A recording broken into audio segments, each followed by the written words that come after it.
Hello दोस्तों, स्वागत है आपका इस बिल्कुल ही नए वीडियो में। आज के इस वीडियो में करने वाले हैं ऐसे की आंसर कॉपी का रिव्यू, और वो भी किसकी? अनुष्का शर्मा, जिनकी आई है AIR 20 इस साल के यूपीएससी के एग्ज़ाम में। तो हम देखने वाले हैं किस तरीके से इन्होंने अपने ऐसे के आंसर्स को दिया था और कैसे इन्होंने अपने ऐसे के पेपर में इतने अच्छे मार्क्स लेके आए जिसके कारण इनको AIR 20 मिल सकी। जी हाँ, इनकी AIR 20 आई है इस साल के यूपीएससी के एग्ज़ाम में।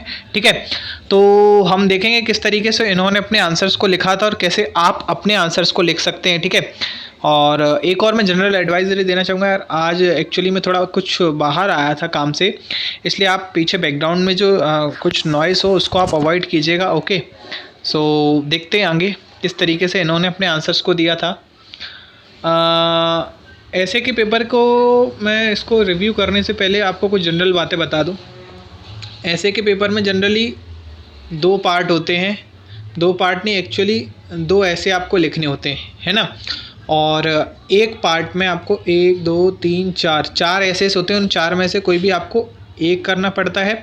से यहाँ पे भी 1 2 3 4 होते हैं, उनमें से कोई भी एक करना पड़ता है। एक ऐसे की जो वैल्यू होती है वो होती है 125 नंबर, यानी कि जो टोटल जो पेपर होता है ऐसे का वो होता है 250 नंबर का। ठीक है, तो यार काफ़ी ज़्यादा इम्पोर्टेंट ये है पेपर, और काफ़ी सारे टॉपर्स के लिए, I think most of the toppers के लिए काफ़ी ज़्यादा स्कोरिंग रहता है, तो आप इसको अच्छे से समझना है। ठीक है, तो स्टार्ट करते हैं। जो टॉपिक है पहले वाले ऐसे का सेक्शन ए के, जैसे कि मैंने आपको बताया सेक्शन ए में 4 रहेंगे और सेक्शन बी में भी 4 ऐसे रहेंगे।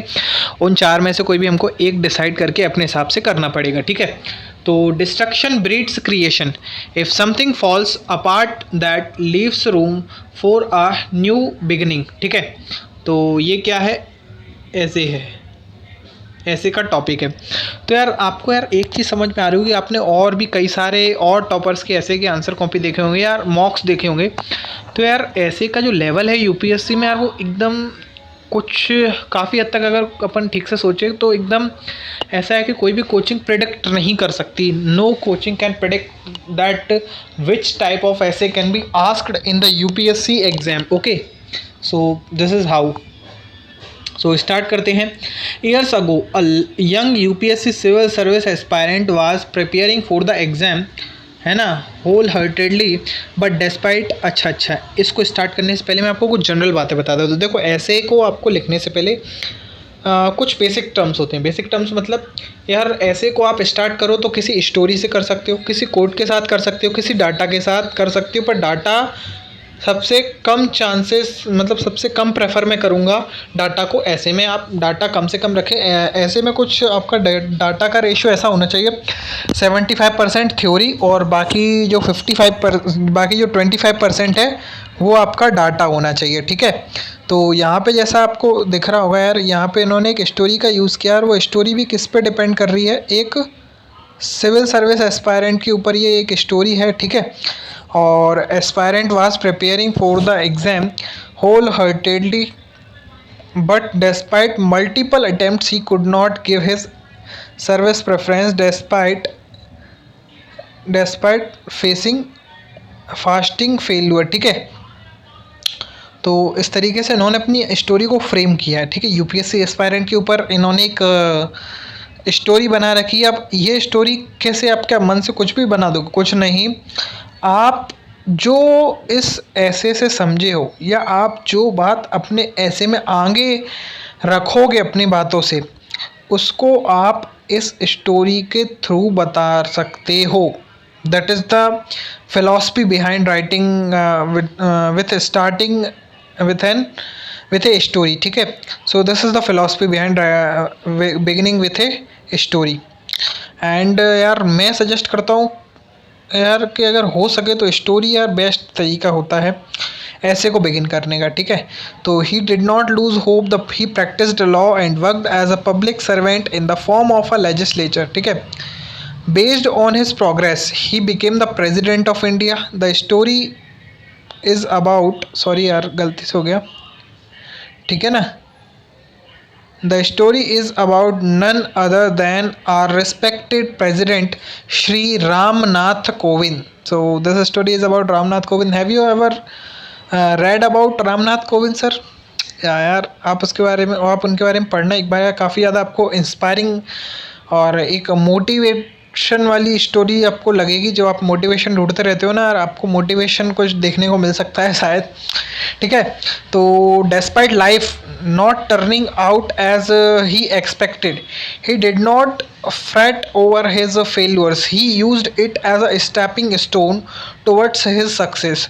Society is wary of distraction, but what it ignores is the paths of new opportunities. ठीक है, तो इस तरीके से इन्होंने अपनी क्या है स्टोरी को, अपने पॉइंट ऑफ व्यू को रखने की कोशिश किया है अपनी स्टोरी के थ्रू। ठीक है, अब जैसे टूथर्स ऑफ न्यू अपॉर्चुनिटीज़, मतलब यार लाइफ में you will be getting new opportunities may be better than those which you were expecting earlier. ठीक है यार, उससे भी बेटर हो सकता है कि जो आप एक्सपेक्ट कर रहे हो, जो आप चाहते हो लाइफ से, उससे भी ज़्यादा बेटर आपको मिल जाए। What you just need to have is keep progressing, keep working hard. ठीक है, सो अब इसके सोशल एस्पेक्ट्स क्या है?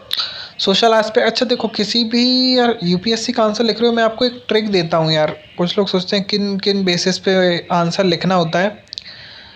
एक हार्ड एंड फास्ट रूल है, पेस्ट जैम। ठीक है, अगर आप कोई भी आंसर लिख रहे हो तो आप इन मुद्दों पर बात करें। आप पेस्ट जैम क्या है?